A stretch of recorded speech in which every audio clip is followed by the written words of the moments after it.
i medici sono più di 300 quelli che mancano. La mancanza di medici nelle strutture ospedaliere del Veneto si fa dunque sentire in maniera pesante e le correzioni attualmente in corso col piano sociosanitario regionale in discussione a Palazzo Ferrofini difficilmente potranno risolvere il problema. Con le ristrutturazioni che abbiamo fatto ultimamente diciamo che il numero di medici può anche essere lievemente contenuto, ma non è sempre così. I numeri, ricorda l'assessore veneto alla sanità Luca Coletto, non sono stabiliti dalla Regione ma dal Ministero sulla base di criteri a dir poco obsoleti. Manca però una norma che vada a definire reparto per reparto, letto per letto, quello che è il numero di medici, di infermieri e di OSS.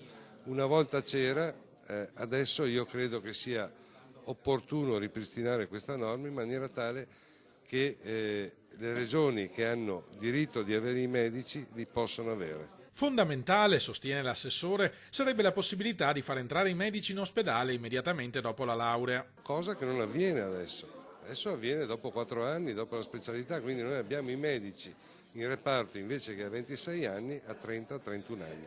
È leggermente diverso. La speranza è che la sospirata autonomia del Veneto diventi finalmente una realtà. Perché noi, ai sensi del titolo quinto, abbiamo in mano la gestione della sanità.